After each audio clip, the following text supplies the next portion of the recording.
बिस्मिल्लाहिर्रहमानिर्रहीम। खातिन हज़रात, मैं हूँ अख्तर अब्बास और आप सबको मेरा सलाम पहुँचे। हमारे आसपास जो लोग होते हैं वो कभी हमारी इंस्पिरेशन बनते और कभी हमारे लिए हौसले का और कभी कभी हमारे लिए टेंशन का बायस भी बनते हैं। जो सुनने वाले हैं, आपका ख्याल है कि आपका कोई ज़्यादा रोल नहीं होता, तो मैं आपको मज़े की बात बताऊँ, आपका बहुत भरपूर रोल होता है। आप एक जैसी दुखी और मायूसी से भरे हुए सवाल करते जाते हैं तो उस तरह की कैफियत और एक वैसी कैफियत बन जाती है। और अगर आप अच्छी बातों को अप्रिशिएट करते हैं, लाइक लंदन से डॉक्टर नाफिया, बड़ा मज़ा आता है जब उनका कमेंट आता है, तो आई फील गुड।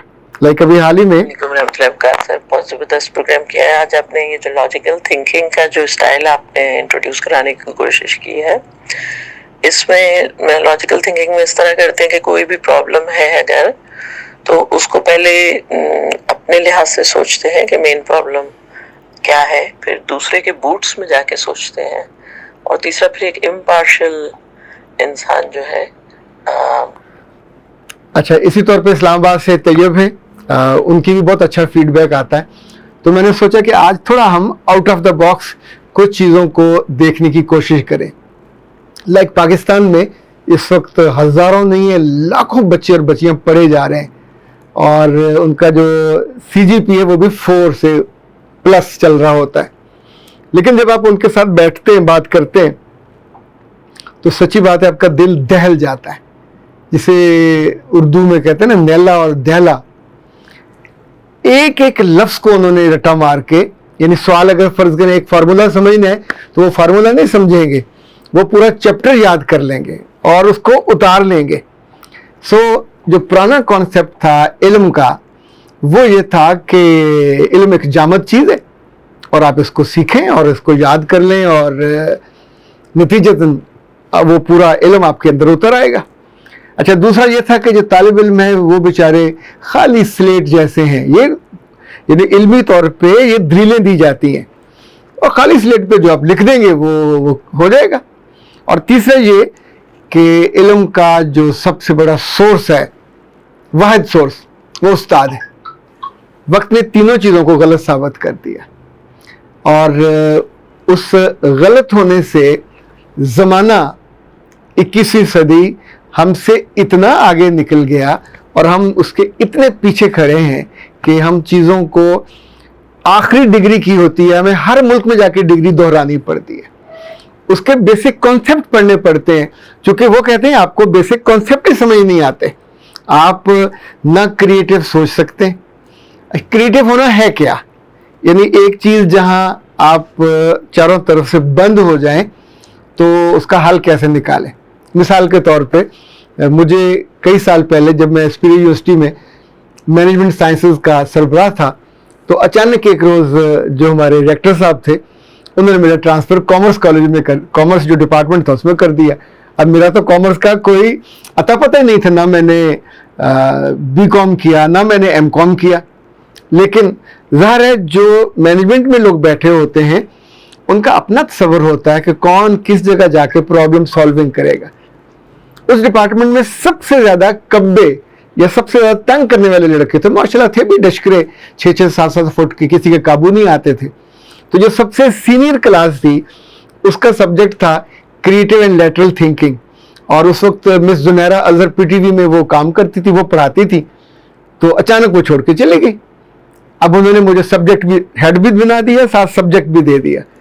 तो मैंने तो सब्जेक्ट पढ़ा भी नहीं था, ना मुझे ये अंदाज़ा था कि क्रिएटिव थिंकिंग क्या है, ना मुझे ये पता था कि लैटरल थिंकिंग क्या है। वो तो मैंने 2-4 दिन लगा के पढ़ना शुरू किया, पता चला कि ये तो दुनिया में बहुत बड़ा इल्म है।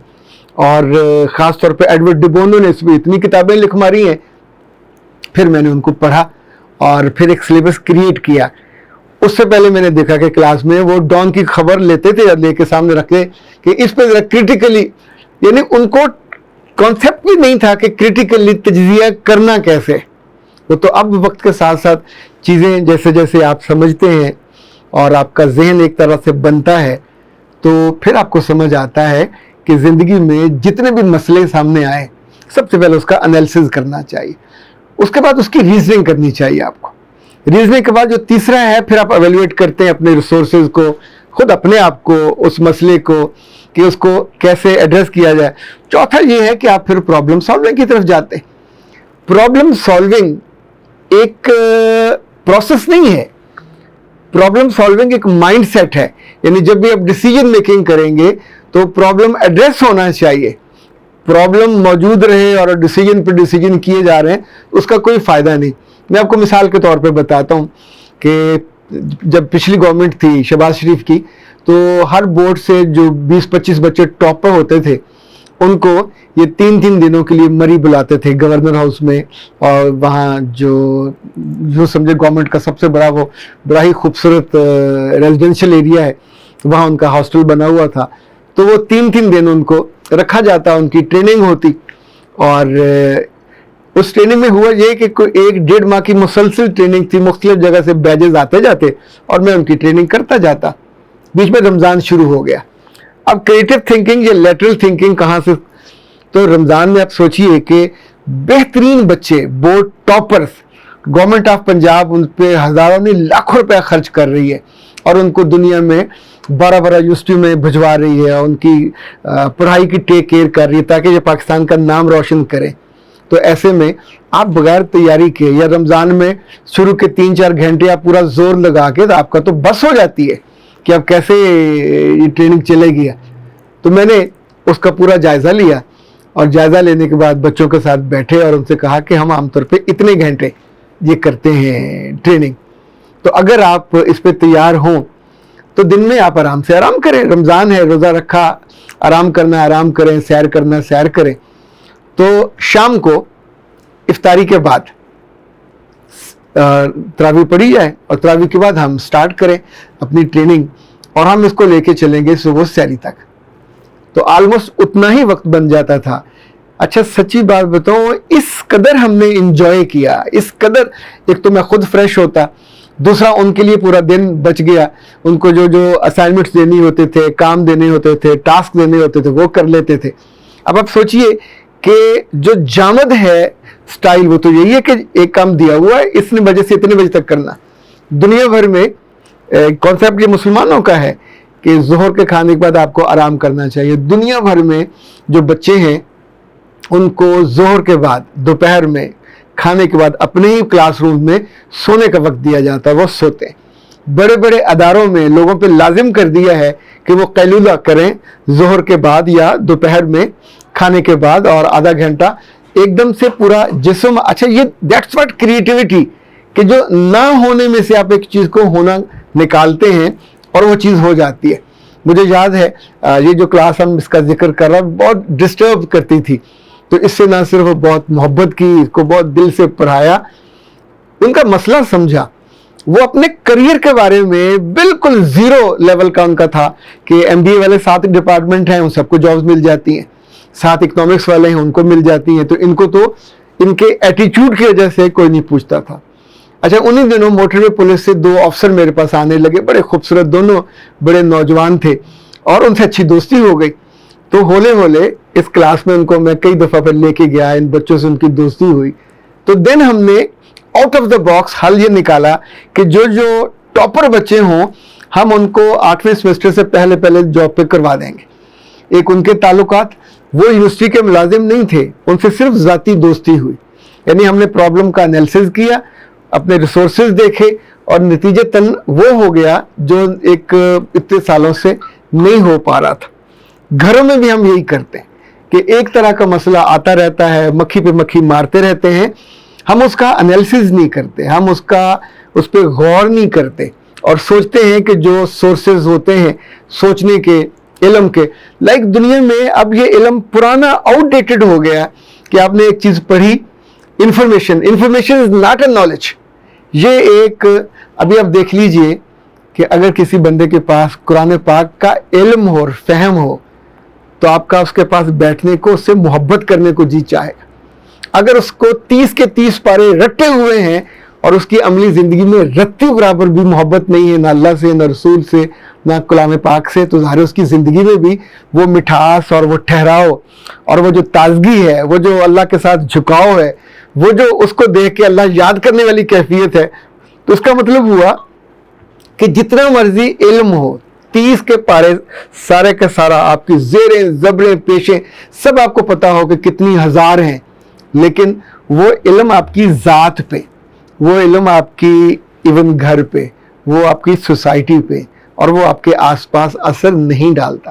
یہ جو علم ہے جب تک ہماری زندگی میں تھوڑا لیٹرل طریقے سے ڈفرینٹ طریقے سے نہیں آئے گا تو تب تک ہم چیزوں کو نہ اس کا انجوائے کر پائیں گے، اور باہر بھی ہمارے وہ لوگ اور وہ بچے جا کے ہمیشہ آگے بڑھتے ہیں جو آؤٹ آف دا باکس چیزوں کو سوچتے ہیں اور کرتے ہیں۔ وہ جو یہاں بہت اچھے نمبر لے جاتے ہیں، ایون 100% نمبر لے جاتے ہیں، اگر انہیں کوئی مسئلہ دے دیں تو مسئلے کی وہ مین بھی حل نہیں کر سکتے، چونکہ انہوں نے علم کو ایک جامد چیز سمجھا، ایک اپنی سلیٹ پہ، ذہن کی سلیٹ پہ جو آتا گیا لکھا جاتا رہا، اور آخر میں جس استاد سے پڑھا اس استاد کا تو اپنا علم ادھورا، نہ وہ لیٹسٹ چیز جانتا ہے، نہ لیٹسٹ کتاب جانتا ہے، نہ دنیا میں کن مسئلوں کو حل کرنے کے لیے، ایڈریس کرنے کے لیے علم چاہیے۔ انفیکٹ جیسے ایک زمانے میں پیٹ پھاڑتے تھے، آپریشن کر دیتے تھے، تو یہ بہت سے لوگ ساری عمر یہی کرتے رہے، پھر وہ ٹانکے لگاتے تھے تو وہاں سے گوشت کو اکٹھا کر کے وہاں باقاعدہ یوں سمجھے جیسے وٹ بن جاتی تھی، پر ہمارے لوگوں نے اس کا کچھ نہیں کیا، وہ یہی کرتے رہے۔ پر پھر دنیا میں ایسے لوگ آئے کہ جنہوں نے وہ تاریں بنائیں کہ وہ آپ ان کو ٹانکے لگاتے تھے، تار اندر ہی کھر جاتی تھی اور ٹانکا آپ کو بعد میں کھولنا نہیں پڑتا تھا۔ پھر انہوں نے چھوٹے چھوٹے خوبصورت سے یوں سمجھیں کہ کیمرے بنائے جو جسم کے اندر ڈال دیے جاتے ہیں، جہاں کبھی آپ جا نہیں سکتے تھے، ورنہ تو سارا جسم پھاڑنا پڑتا، چیرنا پڑتا، اور وہاں جا کے ایگزیکٹ اس جگہ جا کے وہ مسئلے کو حل کر کے تو آرام سے ایون وہ جا کے کھلتے وہاں ہیں کہ جو اگر چیز وہاں کوئی بیماری ہے، وہاں کوئی پتھری ہے، وہاں کوئی اور چیز ہے، تو اس کو پکڑ کے جس طور پہ وہ لے کے آتے ہیں۔ یہ ہوتا ہے جب آپ مسائل کو حل کرنے کے لیے ذرا مختلف طریقے سے سوچتے ہیں۔ دنیا میں اس علم کو لیٹرل تھنکنگ کہا جاتا ہے، کریٹو تھنکنگ کہا جاتا ہے، کنسٹرکٹیو تھنکنگ کہا جاتا ہے۔ اس پہ بہت ساری چیزیں ہیں، پڑھنی چاہیے، دیکھنی چاہیے، اپنے بچوں کے ساتھ ڈسکس بھی کرنی چاہیے۔ ممکن ہے آپ کی اپنی نسل میں سے کچھ 2-4 ایسے دانے نکل آئے کہ آپ کو ان پہ فخر ہو، اور دنیا بھی ان کو اس طور پہ جانے مانے کہ انہوں نے کچھ نئی چیزیں کریٹ کی۔ اختر عباس کو دیجیے اجازت۔ السلام